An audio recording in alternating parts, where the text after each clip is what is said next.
남은 자라는 제목으로 말씀 전할 때에 많은 은혜 받으시기 바랍니다. 오늘의 핵심 주제는 우리는 주님을 거절해도 주님은 우리를 거절하지 않으신다입니다. 오늘 사도 바울은 예수님을 거절하고 십자가에 못 박아 죽이기까지 했던 이스라엘의 구원과 회복에 대해서 말씀하고 있습니다. 성경은 이스라엘과 하나님과의 관계, 또 유대인과 예수님과의 관계를 이렇게 보여주면서 이방인인 우리가 하나님을 알고 믿게 하고 있습니다.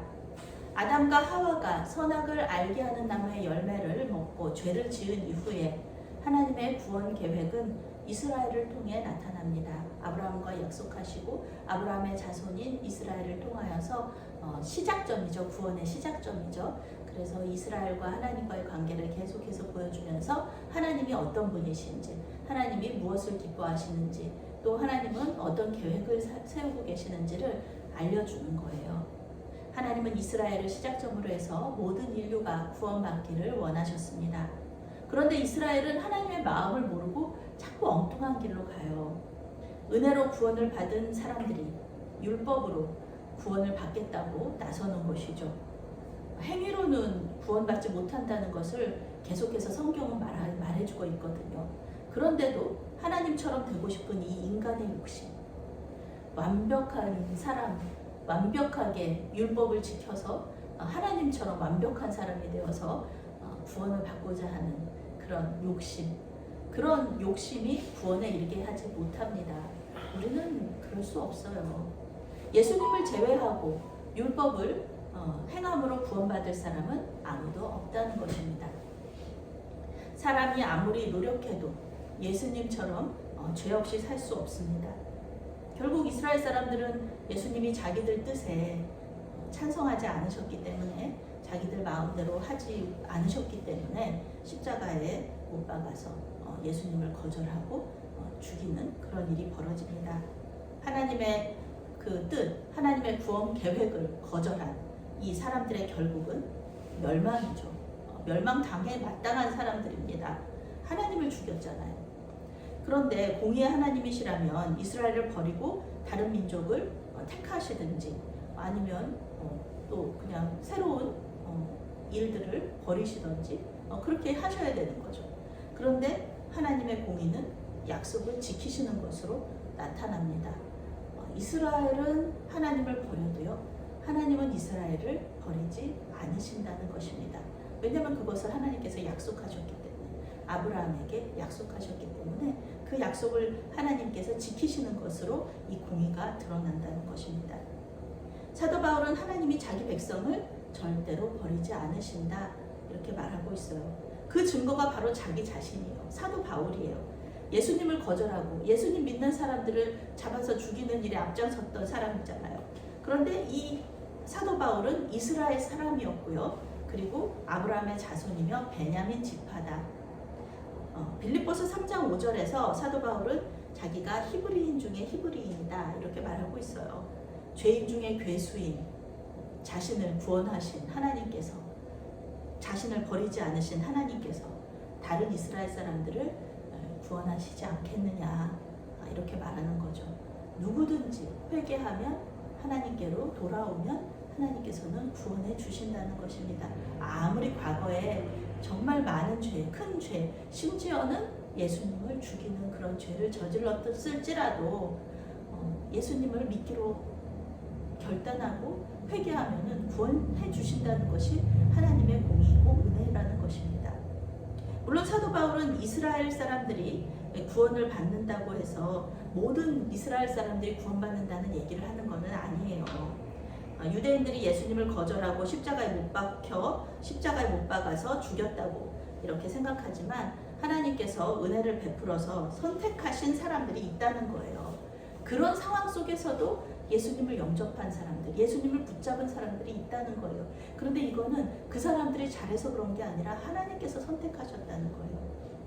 1절에서 버렸다, 이런 원어적인 의미는요, 거절하다, 그런 뜻입니다. 모든 유대인들이 예수님을 거절한 것처럼 보였어요. 모든 유대인들이 예수님을 잡아 죽이려고 했던 것처럼 보였어요. 그런데요, 예수님을 믿고 구원받은 유대인들이 있었다는 겁니다. 그들 중에 예수님의 제자들이 있고요. 그리고 사도 바울도 있다는 겁니다. 눈에 안 보인다고 해서 없는 것이 아니죠. 사도 바울은 엘리야 선지자의 사례를 들어서 남은 자를 남겨두신 하나님의 은혜를 말해주고 있어요. 열왕기상 19장에 엘리야 선지자가 하나님께 이스라엘 백성들을 고발했습니다. 개역개정 성경에서는 고발했다고 나오고요. 영어 성경은 하나님께 불평했다 이렇게 번역하고 있습니다. 주님, 이 백성들이 선지자를 죽이고요. 예배당을 헐고요. 저도 죽이려고 합니다. 저를 죽이려고 합니다. 주님. 그러니까 엘리야 선지자가 결국 하고 싶은 말이 뭐예요? 이 사람들이, 이 이스라엘 백성들이 예배당 헐고 우상 숭배하고 선지자들 죽이고 나까지 죽이려고 하니까 하나님 어떻게 저들을 멸망시켜 주십시오. 이렇게 얘기하는 거잖아요. 그런데 하나님께서는 뭐라고 얘기하시냐면은 나를 위하여서, 내가 나를 위하여서 바알에게 무릎 꿇지 않은, 바알 신에게 절하지 않은, 바알 숭배를 하지 않는 7,000명을 남겨두었다 이렇게 말씀하시는 거예요. 엘리야야, 너 혼자가 아니야. 너처럼 나를 잘 믿고 나만을 예배하는 사람이 7,000명이나 있어. 내가 그들을 남겨두었단다 이렇게 말씀하시는 거예요. 엘리야 혼자만 하나님을 믿는 것처럼 보여도요, 엘리야 혼자만 하나님을 위해서 싸우는 것처럼 보여도요, 하나님을 섬기는 숨겨진 사람들이 7,000명이나 있었다는 겁니다. 우리는 이런 분들을 많이 만날 수 있어요. 마찬가지로 이스라엘 백성들이 모두 예수님을 거절하고 예수님을 전하는 사람들을 핍박하는 이런 상황 속에서도 하나님은 은혜로 남겨두신 사람들이 있다는 겁니다. 이스라엘에도 지금 마찬가지예요. 지금 이스라엘 땅에도 예수님을 믿는 그런 메시아닉 주이시라는 사람들이 있죠. 지금도 그분들은 많은 핍박을 받고 있어요. 어떤 분들은 순교를 당하기도 해요. 지금 세상에 무슨 순교야? 지금 세상에 종교의 자유가 있는 이런 세상에서 어떻게 순교를 당해? 그렇지만 지금도 이 유대인들이 얼마나 예수님 믿는 유대인들을 핍박하는지 모릅니다. 우린 잘 모르잖아요. 유대인들은 다 예수님 거절하는 줄 알죠. 유대인들 자기들끼리는 굉장히 똘똘 뭉치는 줄 알죠. 아니라는 겁니다.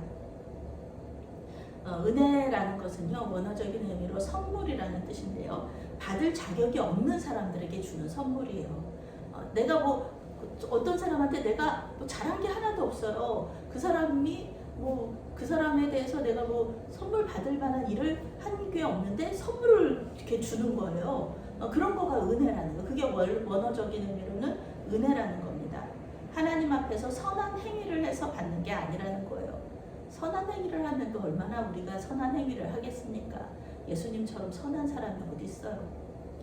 그러면 당연히 그 사람은 받을 자격이 있기 때문에 우리 예수님 같은 분은 당연히 선물 받을 자격이 있는 분이에요. 그런데 우리는 아니에요. 우리는 받을 자격이 없습니다. 사도 바울은 로마서에서 선한 행위로는 절대로 구원받을 수 없다고 계속해서 말하고 있어요. 물론 우리는 주님을 닮아가는 삶을 살아야 합니다. 그렇지만 이러한 삶을 우리 힘으로 살 수 없다는 거 우리는 잘 알고 있어요. 우리는 인정해야 합니다. 오직 우리 안에서 역사하시는 성령의 능력으로만 이 성화된 삶이 가능하다는 거예요. 예수님 닮아가는 삶이 가능하다는 거예요. 성화를 중시했던 존 웨슬리 목사님, 우리 감리교 운동을 시작하신 분이신데요. 이 존 웨슬리 목사님이 성화를 강조하실 때 더 강조했던 것이 무엇이냐면은 성령의 역사를 강조했습니다. 성령이 아니시면 우리는 성화된 삶을 살 수가 없다는 그런 이야기라는 거죠. 사도 바울은 율법을 통한 행위로 구원 얻기를 구했던 사람들이 받은 하나님의 응답, 그것이 무엇이냐? 그것은 우둔함이라고 말하고 있어요. 하나님 앞에 율법으로 구원받겠다고 노력했던 사람들이 받은 결과, 그것은 우둔함이다. 우둔함은 원어적인 의미로 이해력이 부족하다, 이해력을 잃다, 이런 뜻입니다. 이해력이 없어졌어요. 이해력이 사라졌어요. 하나님의 생각이 아니라 자기 뜻대로 생각하는 것이 맞다고 생각한 사람들의 결국은 이해력이 사라진 거예요. 답이 틀렸는데 계속해서 그 답이 맞다고 고집을 부린다고 해서 그 답이 맞는 답이 되나요? 아니죠. 많은 사람들이 그 답이 맞다고 해요. 그렇다고 해서 그 틀린 답이 맞는 답이 될까요? 아닙니다. 맞는 답은 맞는 답이고요. 틀린 답은 틀린 답이에요. 사람들이 맞다고 해서 그 답이 정답이 될 수도 없고요. 내가 고집 부린다고 해서 정답이 될 수도 없어요. 신학자들이 아무리 성경과 다른 해석을 해요. 그래서 신학 논리를 합리적이고 이성적으로 펼쳐요. 논리적으로는 뭐 아무 문제가 없어요. 그런다고 해서 그것이 성경과 맞지 않는 해석인데 그것이 옳은 해석이 될까요? 그렇지 않다는 겁니다. 그 이론에는 분명히 오류가 있어요. 왜냐하면 그 이론은 인간이 만든 논리이기 때문에 그렇습니다. 빅뱅 이론이라는 이론이 있어요. 빅뱅 이론. 우주가 어떻게 창조되었는지를, 어떻게 만들어졌는지를 설명하는 이론이에요. 빅뱅 이론이 지금 우주가 계속해서 팽창하고 있다. 처음에는 작았는데 점점 팽창해가지고 지금 지구랑 막 이런 여러 가지가 생겼다는 거. 그렇게 얘기하는 게 이제 이 빅뱅 이론인데요. 현재의 우주를 가장 잘 설명하는 과학 이론이다. 이렇게 말할 수가 있겠습니다. 그런데 이것도요, 완전히 증명된 사실이 아니라는 겁니다. 빅뱅 이론은 믿어요. 그러면서 하나님의 천지창조는 믿지 않는다? 그거야말로 진짜 비논리적인 겁니다. 무논리입니다. 천지창조가 믿음의 영역이라면요, 빅뱅 이론도 믿음의 영역이에요. 누구도 뭐 빅뱅 이론이 사실이라는 것을 본 적이 없잖아요. 빅뱅 이론도 증명되지 못했다. 사람은 자신들이 아주 똑똑한 것처럼 생각해요. 믿지 않는 사람들은 혼미한 심령과 가려진 눈과 듣지 못하는 귀를 가진 사람이다. 성경이 이렇게 말하고 있어요. 새번역 성경은 하나님이 그들에게 혼미한 영을 주셔서 눈이 있어도 보지 못하고 귀가 있어도 듣지 못한다고 번역하고 있습니다. 하나님을 거절한 사람들이 받는 선물이라고 할까요? 하나님을 거절한 사람들이 받는 것, 그것은 혼미한 영이다. 혼미는 원어로 무감각, 마비라는 뜻입니다. 마비됐어요. 제대로 아까 이해력을 잃어버렸다는 것처럼 제대로 작동을 안 해요. 이 이해력이 작동을 안 하고 영도 제대로 작동을 안 해요. 마비돼 버렸어요. 무감각하는 거예요. 영어 성경은 하나님이 그들을 어리석은 자, 멍청한 자로 만드셨다. 이렇게 번역하고 있습니다. 하나님이 만드신 게 아니죠. 자기들이 계속해서 하나님 뜻과 상관없는 주장을 펴다 보니까 그렇게 이해력이 딸리고 논리가 없어지는 그런 일들이 벌어지는 거죠. 하나님의 말씀을 믿는 사람들이 어리석어 보여도요, 그들이 실은 지혜로운 자라는 거예요. 성경은 그걸 계속해서 말해주고 있어요. 성경을 이상하게 해석하시는 분들이 있어요. 그런데 이상해요. 그거는 누가 들어도 이상한 거예요. 자기들은 그것이 논리적으로 얘기하는데요, 전혀 논리적이지 않다는 겁니다. 은혜로 구원받았음을 믿는 자들은 말씀을 통해서 주님을 더 알게 돼요. 하나님께서 이해력을 계속해서 더 분별력을 더해 주시는 거예요. 특히 성령은 말씀의 영이시니까 말씀의 영이 우리를 더 말씀으로 들어갈 수 있도록, 더 잘 알 수 있도록 해주는 거예요. 주님을 더 알게 해주시고요, 주님의 뜻을 더 잘 분별할 수 있도록 도와주시는 겁니다. 그러니 당연히 순종하게 되고요, 그리고 이 순종을 통하여서 주님과의 관계는 더 친밀해지게 되는 것입니다. 사도 바울은 다윗의 시인 시편 69편을 인용하면서 하나님께서 주신 복을 거절한 이스라엘의 결말이 무엇일까, 그들의 결국이 무엇일까를 얘기해 주고 있어요. 올무와 덫과 거치는 법과 보응이다. 하나님께서 예수님이라는 귀한 밥상을 주셨거든요. 그런데 상을 주셨는데 그것을 이 이스라엘 사람들은 걷어차버렸어요. 그러니까 어떻게 돼요? 예수님이 복이었거든요. 예수님이 밥상이었거든요. 아주 잘 차려진 밥상이었거든요. 근데 그것을 걷어차버렸잖아요. 그러니까 이제부터 예수님은 그들에게 올무와 덫과 거치는 것과 보응이 되어버리는 거예요. 예수님을 거절한 사람들이 예수님의 구원을 받을 수는 없는 것이죠. 예수님을 메시아로 영접하면 자연스럽게 구원받았을 텐데 너무너무 안타깝죠. 그냥 가만히만 있어도 되는 건데 그래도 되는 건데 그것을 거절하고 예수님 죽임으로써 그들에게 올무와 덫과 장애물이 됐다는 겁니다. 하나님의 구원과 멀어지게 되었다. 그들은 여전히 자신들이 해결할 수 없는 죄의 짐을 지고 그 무게 때문에 항상 구분등을 하고 살 수밖에 없다. 예수님은 마태복음 11장에서 수고하고 무거운 짐진 자들아 다 내게로 오라 내가 너희를 쉬게 하리라 말씀하시지만요. 예수님을 거절한 사람들은 이 말을 믿지 못해요. 예수님한테 자기 짐을 드리지를 못합니다. 왜냐하면 예수님을 못 믿어서 그래요. 예수님을 못 믿어서. 예수님께서 죄 문제를 해결해 주실 수 있는 분이라는 것을 믿지 않기 때문에 자기들의 그 무거운 짐을 예수님 앞에 내려놓지 못하고 그냥 낑낑대면서 자기가 메고 있는 것이죠. 그것이 그 주님을 선택하지 않은 그런 사람들의 모습이라는 거예요. 그런데 사도 바울은 이스라엘 구원과 회복의 소망을 잃지 않고 있습니다. 그 약속 때문에 하나님께서 이스라엘을 버리지 않으시겠다는 그 약속 때문에 그것을 믿기 때문에 이스라엘이 예수님을 거절했기 때문에 이방인에게 복음이 전해졌다. 이렇게 해석하는 거예요. 온 세상을 구원하시려는 하나님의 뜻이 이스라엘이 그 밥상을 엎어버렸기 때문에 그 밥상이 누구한테 갔냐?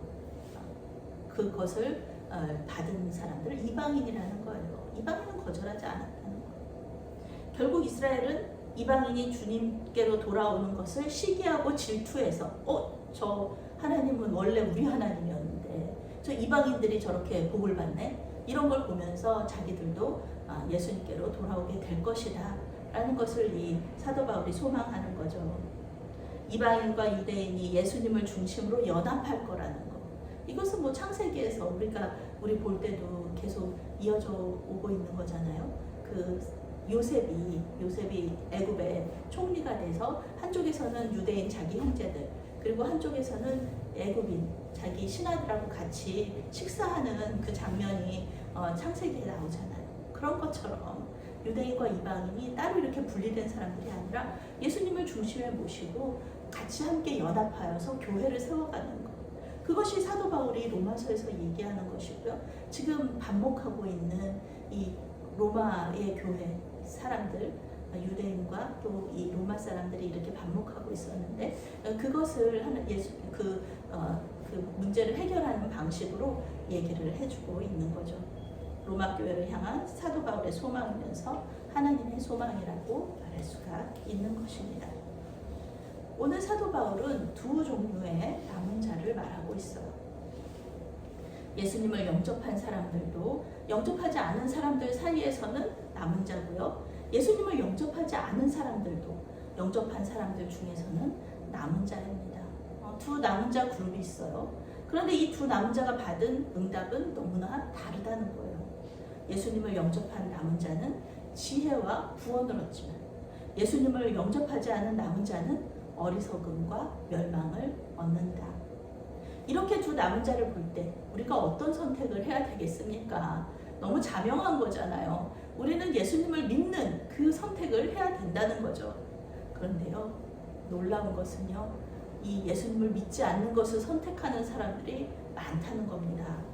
이들은 예수님이 없이도 구원 얻을 수 있다라고 생각해요. 또 어떤 사람들은 세상에 많은 구원의 방식이 있고요. 그리고 예수님을 믿는 것도 그냥 하나의 구원 방식일 뿐이다 라고 생각하는 거예요. 이것은 말 그대로 인간의 생각입니다. 하나님의 생각과 인간의 생각은 이렇게 달라요. 하나님의 생각은 성경에서 처음부터 끝까지 예수 그리스도예요. 구원 방법은 그 방법밖에는 없어요. 사람의 생각과 하나님의 생각이 충돌할 때 하나님의 생각을 선택하시기를 바랍니다. 물론 이 선택 이거 너무 당연한 건데 근데 이 선택도 우리 힘으로는 하기가 어렵다. 우리 안에서 역사하시는, 우리 안에 내주하시면서 역사하시는 성령께서 인도하셔야지 올바른 답을 찾아갈 수 있다는 겁니다.